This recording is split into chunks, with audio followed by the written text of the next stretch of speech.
So it is my pleasure to introduce our main speaker, Willy. Come on up. Let's give him a round of applause. My name is Willy, and I'm a recovering alcoholic and an addict. Thank you, Nancy. Appreciate it. So, just real quick, throw it out there. Like, I never thought in my life, I'm 7 days from 1 year. 7 days. So, this is a God shot because I was going to the Paramount. I moved from Long Beach to Downey. So my new home group is the Paramount speaker meeting, and I ran into a certain somebody that was when I was in treatment at La Cata. I bumped into him and I broke bread with him, and here I am. A God shot. So thank you for having me. I appreciate it. So what it was like for me was so growing up, I come from a home that's my mom. My mom liked to party, right? My dad did too, and for a while it was just kind of like dysfunction. Like no different. I mean, it wasn't like the best, but it wasn't the worst, right?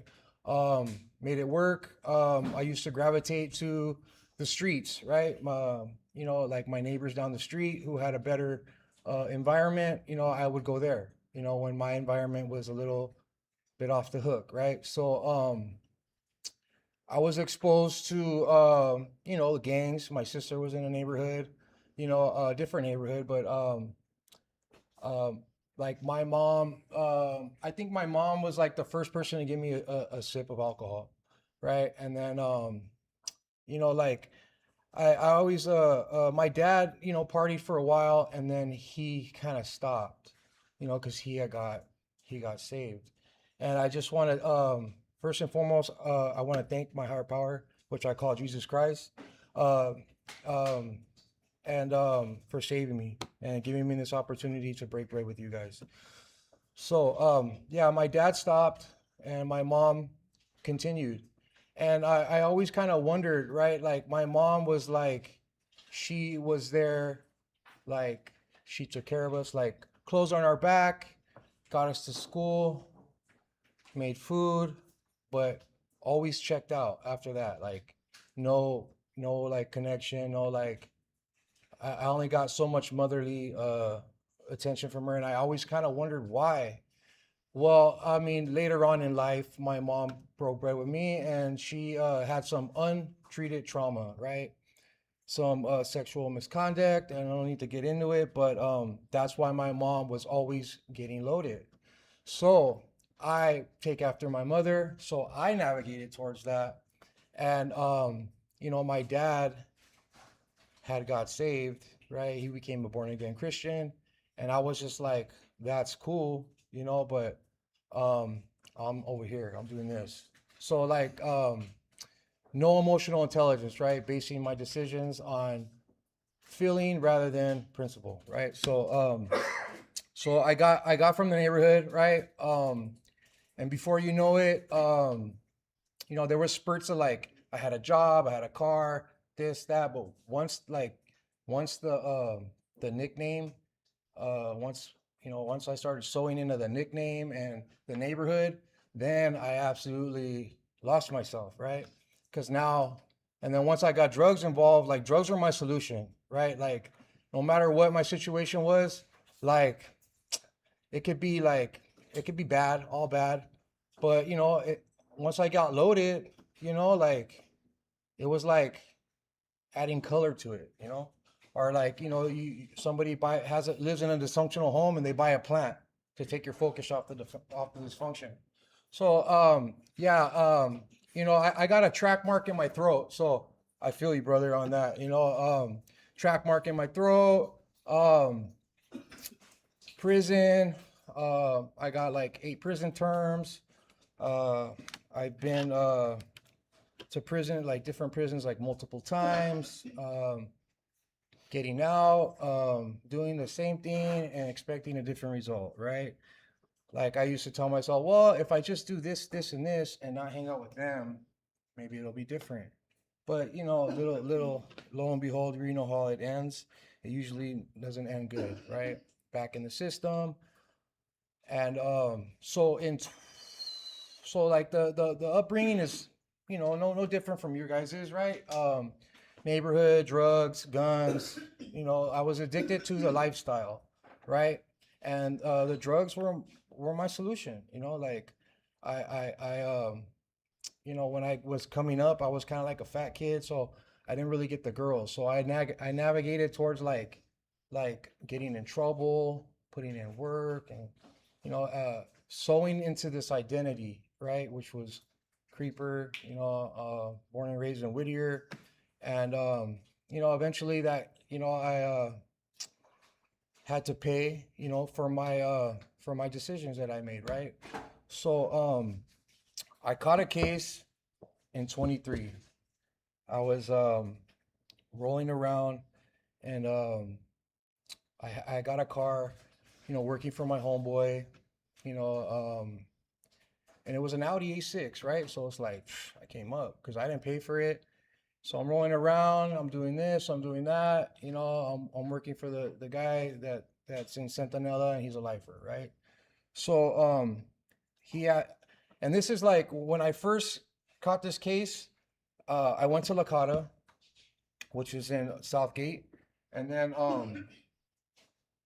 from La Cata, untreated untreated like behavior, right? Like I got myself in trouble, right? Got myself into an altercation, didn't go my way, I'm on camera, boom.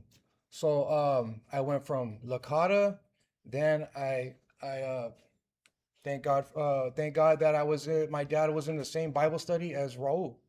Raul was able to help me get into Fred Brown, which I got into Fred Brown, and uh, you know, I respected that program for like the curriculum, right? Like usually like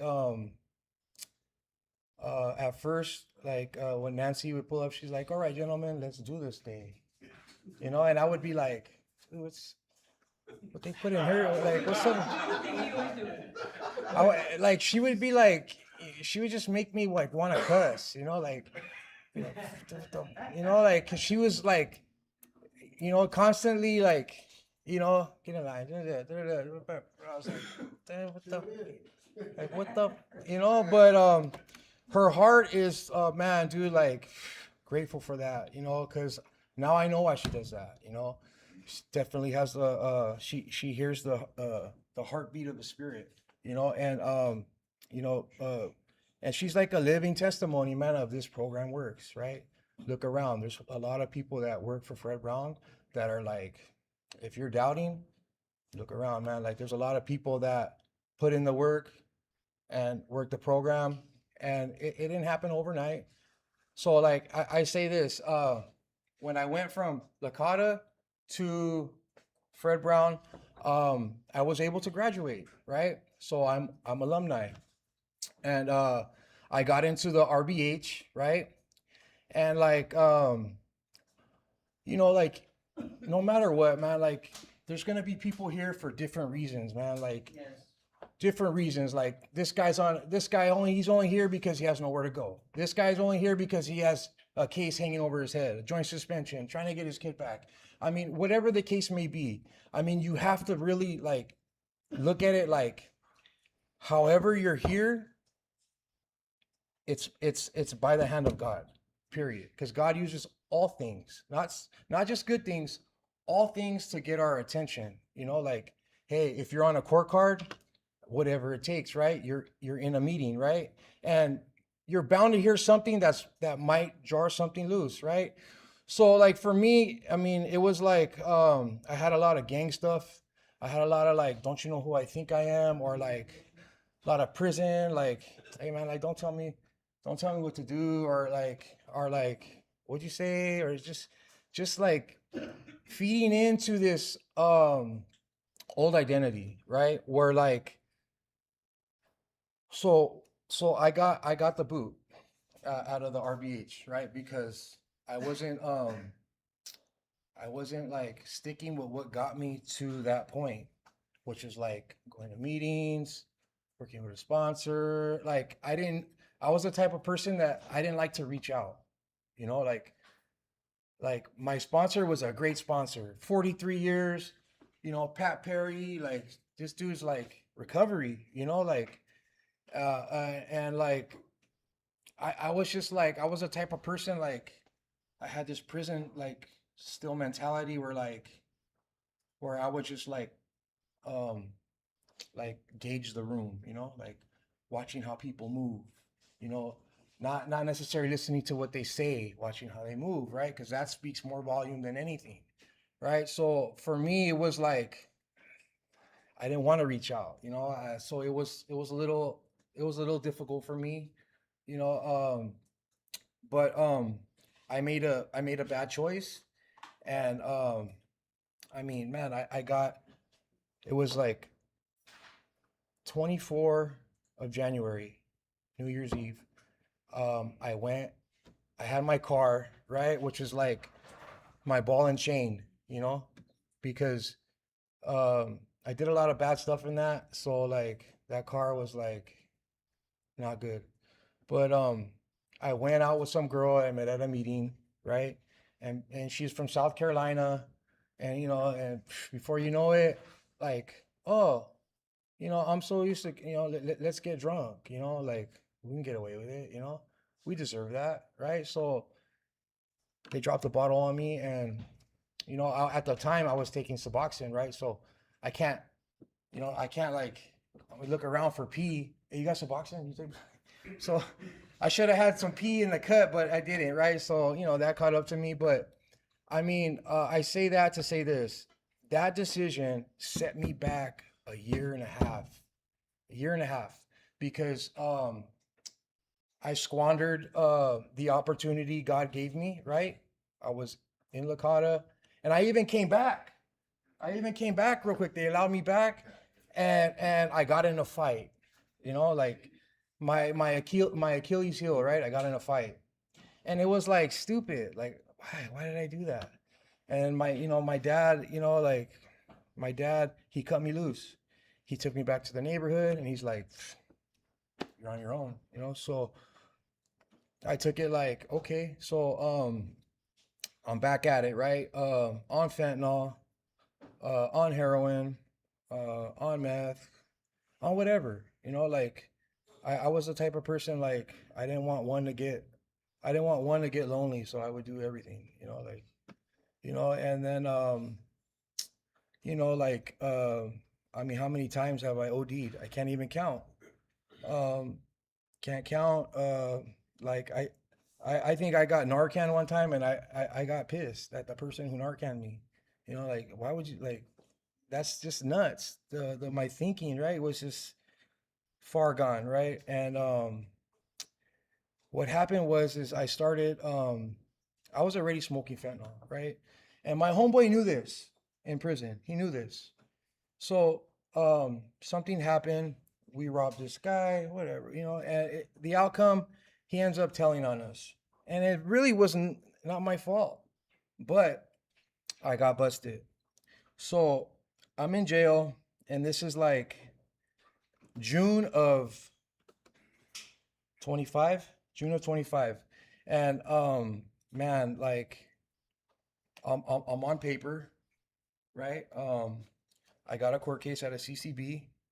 Um, I'm 42 years old, and I got busted on a carjacking. I mean, I got 8 terms. I've been like, I've been in jail, in and out of jail. I mean, like, this is not gonna end good. But I couldn't be mad at anybody but myself, right? So, and then the worst part about it was my cellie had sleep apnea, right? So I was awake for 3 days, and I had to like just stew in that, and I couldn't be mad at nobody but myself. I had to swallow that pill. But I mean, I mean, what an awesome outcome, because I got a DE reject. Um, I got busted on a Wednesday, so I was on paper, so plenty of time to slap a hold on me. So I should have did a violation. Did no violation. I didn't even tell my PO out of Long Beach.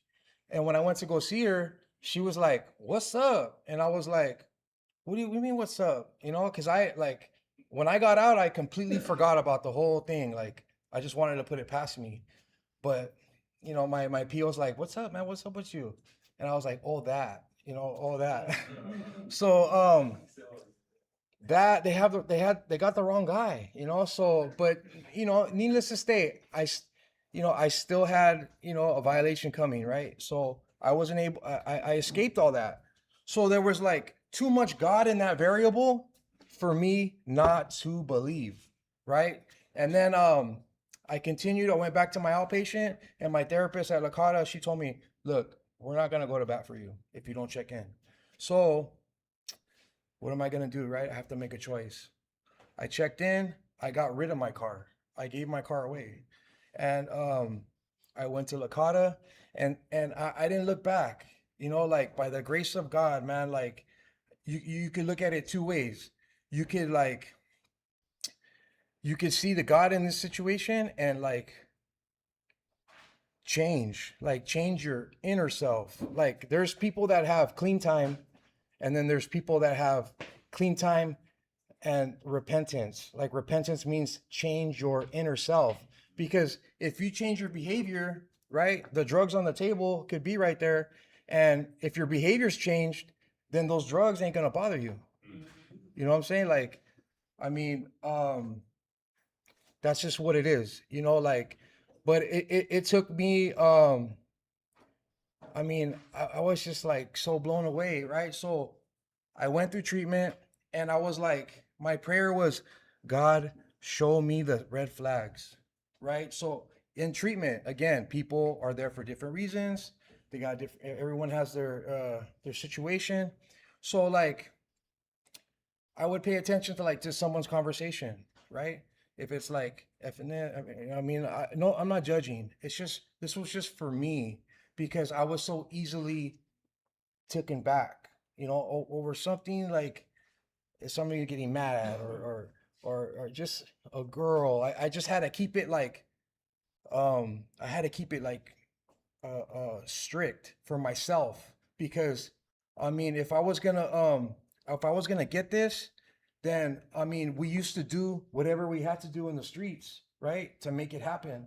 So there's no difference. I mean it's just the absence of drug and alcohol and behavior and but the same mentality like man I gotta get this no matter what it takes. So that's the attitude I had, right? Not I have to, not oh I might as well do it. I'm here, or it wasn't like well if you do this for me then I'll do this. No, it was like I get to, you know. So I incorporated that mindset of I get to, right? And like all it did was like open up like doors for me, right? So like I was in treatment and like so I told my counselor, right? My counselor was like, "So what do you want to do?" And I was like, "I mean, I got the background for it, right? Like, what's up with being a counselor or a peer support, right? Because you know, so I just focused on what I can control, right? Not things out of my control, things, just the things I can control, which is my behavior. Made little short goals, like, you know what, I'm gonna focus on this. So, you know, I signed up, and it was crazy about it is that all these doors that were open to me, like I didn't come out of pocket at all, right? The RAT through CADAPT, right, which is like CCAP, right? I was able to secure registered drug and alcohol technician, right? So I have that, right? And then on top of that, I did the online course, right? Medi-Cal, because I have Medi-Cal, right? You have Medi-Cal, we have Medi-Cal. You know, I utilize that, right? Instead of looking at it like half empty, I mean half empty, I look at it half full. Like what can you know? Like I got this. I mean, come on, man. We've been in the streets and we had nothing, nothing, but we always found a way to make it happen. So when we get to recovery, right? Why do we have stipulations? Why is like I'm only gonna do this, this and this and this? Like pride is the devil, period. You know, pride, I think having a humble state of mind is like it's serenity. You know what I'm saying? Like little by little, man, like people are gonna see they're gonna see the glow, right? They might not see it right away. Like for you, like 90 days, right? You're almost done. Like, man, I got this case in 2023, and I barely closed the book on it June 5th, 26. Barely, you know. On the 26th of that same month, I went to probation out of Long Beach, and they cut me loose. Right? I'm not, I'm here because I get to, not because I have to. Like, I mean, if you think like this life, this sobriety life is just gonna like seduce you, or like or use its charisma, right? Nah, man, it's hard work, man. It's hard, right? If everybody, if it was easy, everyone would do it. It would be easy for everybody, right? But I think, like setting small goals and focusing on what I can't control, just staying in my lane, staying humble, I mean, here I went to a meeting that I didn't have to go to. I talked to somebody that worked here, and here I am. Like, God's in the business of restoration, right? So like, I'm alumni, but my behavior back in the day, it excluded me from that. So I felt like, well, I'm alumni there, but I felt like a stepchild, because I didn't get the bells and whistles, and hey, I'm here. It doesn't matter how I got here. Like, your road is not going to be the same as my road. My road is not going to be the same as your road, but it's similar. So we could feed off each other, right? Like, focus on the similarities. Like when they do the readings, right? Like, principle before personality, right? I was like, when I was at Lakata and I did a group, so the instructor, I had never heard this before. He taught a group on emotional intelligence, and I was like, whoa, like that was me all day long, right? Making a decision based on how I feel rather than principle. So now that I understood that, I just carried that with me through the rest of my treatment.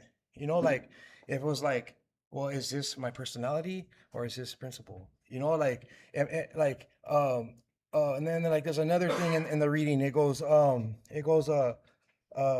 be fearless from the very start, right? Half measures availed us nothing, right? So it's like, that tells me like all gas, no brakes, right? But like, half measures availed me nothing is like more of a sober way of saying all gas, no brakes. You just kind of switch it, there's another one. What's another one? Well, I mean, like that's what I like I listen to, right? Because like that's what like I hang on to, like I'm trying to get this, man. Like, I don't have another run in me, man. I'm 42. Like, I got a track mark in my throat. In prison, I used to do shots with Narcan needles. I got raspberries all over my legs, bro. Like, I mean, I shot up in my foot. Like, my mom used to call me a hype. And like after almost a year clean, my mom, like, not even like, she just pulled up on me and she goes, you know what? I believe you now. And I was just like, that was just like, I mean, that hit home right there. I'm still working on getting in touch with the feelings, like, because, like, being in the streets, being in prison, like, you have this like, nah, man, leave your feelings at the door. So right now I'm like, I'm working on that. But I mean, I used to think like God didn't understand, right? I used to think like, man, God, why? Why am I even here? Why? Why? For what? Right? But Jesus, right, which who I call God, is so Jesus' names in the Greek is God with us, right? So like, I mean, it says turning my will and my life over to the care of God as I understand Him. What does that sound like? That sounds like giving my life to the Lord, right? Letting Him drive. So I kind of look into that, right? And like, what God, right, who's so sovereign and full of love, comes down to earth and shows us how to do it. At the same time, reconciling us back to Himself, which is awesome, right? Thank God for the 12 steps. Not Fred Brown, Bill W. Bill W is what a creative mind, right? God used him to come up with this 12 steps, and it's an identity, right? Because once drugs get involved, right, and then like we're like we're the homeboy from the neighborhood, like we lose ourselves, right? Because I know I've been loaded a gang of times, and I was like, not I'd be in a situation, I'd be like, you know what, this is not something I would normally consider, but due to the fact that I'm loaded, right, or I'm trying to get something done, we'll make an exception, right? So now anything goes. And by the time like we get to recovery, right, we're like, well, where do I start? I completely lost myself. So the 12 steps is like, it's like it's just a guide, like a sponsorship, right? Discipleship. You see the similarity, like I just thank God that I was able to navigate, like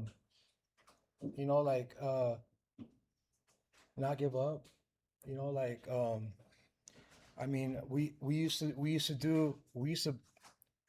put it all on the line for whatever entity on the street we used to run with, whatever group of solid individuals that we had, at least we thought we had, right? And we used to get like, I mean, I know like sometimes things would like go through, right? We would come up or this would happen. But like, if you think about like, man, this wasn't even worth it. You know what I'm saying? So like now that I'm here, like, like I have a sponsor, right? But the curriculum for Fred Brown, which is the autobiography, first step, second step, third, you do all 4 steps, right? And like, man, at first I was like, man, what is this? Like I didn't want to get into all that, right? But when I did, and I actually got into it, I felt lighter. I felt like a weight removed from my life, right? And which is like great because like your old way, that old person, or even people, like they're gonna use all that. They're gonna try to throw that weight on you, or do this, or do that, or say this, or cheap shot you, right? Just to get just to try to make you feel some type of way, right? I mean, but like, it took me a while, man, and I'm still in, in the process, but like, when I left treatment this time, as soon as I went to RBH, like RBH is like, man, but if you can do it in prison, this is nothing. Like it's easy, but some people are not where you're at. Everybody's different places. So I mean, the best thing you could do is just stay in your lane, and but I appreciate that RBH because it just kept me accountable. Like I didn't look at it as like it might have started off as rules, But then it's like, man, this is like, I'm doing this because of the promising fruit that this program produces. You know, like it's just like it's crazy to think about it. Like somebody cut from the same cloth as us, you know, is a counselor, is in working at 505. You know, like that's like, if you don't believe, go to 505, man. Everybody working there, they had some run in with some, you know, at some point with something, whether it be drugs, whether it be pride, whatever the addiction was. I mean, you know, but they were able to navigate through it. It's just a certain way we have to go about it. You can't cut corners, right? Can't cut corners. It doesn't matter if you're a Prime member. You know what I'm saying? Like, I wanted it yesterday. It doesn't matter. God doesn't work like that, you know? So I just thank God that I'm here. You know, I'm able to break bread with you guys. Hopefully, you know, I said something to get the wheels turning, you know, that, you know, but man, bro, like if you're here in a seat right now, like thank God, man. Thank God, because there's people in prison, there's people homeless, you know, and people in Skid Row wishing they had a chair. So don't take for granted the opportunity you have. Utilize it, you know, run with it. I mean, how many places, like this is a safe place. You don't have to worry about the street. You don't have to worry about this dude you owe from back when. You don't have to worry about nothing. All you got to worry about is focusing on you, changing your inner self, because that's what's up. That's what's up. My name's Willy. Thank you for letting me share.